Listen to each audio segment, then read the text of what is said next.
Yan, malinis na. Narawas ko kahapon. Pero hindi ako kumbinsido kasi kahapon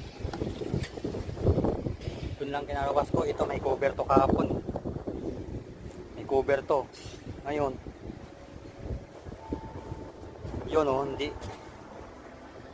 dumi sa ilalim ng hydraulic ano to, cooling fan nya. Kaya kailangan ko to tanggalin ng cover sa ilalim yung sora na yan. Hindi makaya sa ano, hindi makaya ano yung ano, kailangan talaga tanggalin yung ano na yan, pan na yan, yung sora nya.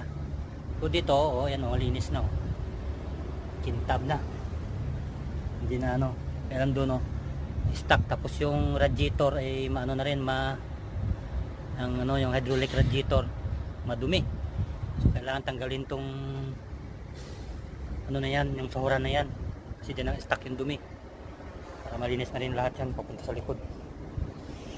Nalinis na yan. Ito naman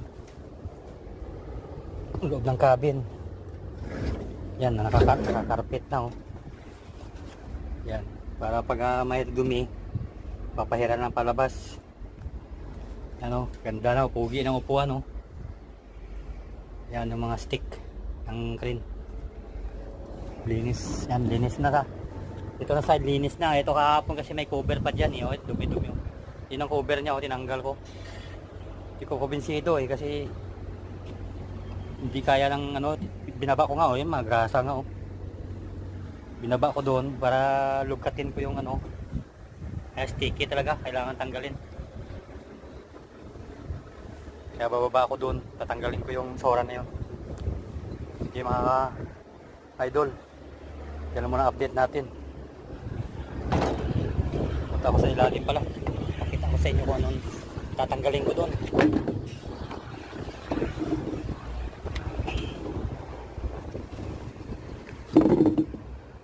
Kubiran ko kasi mainit sa ilalim.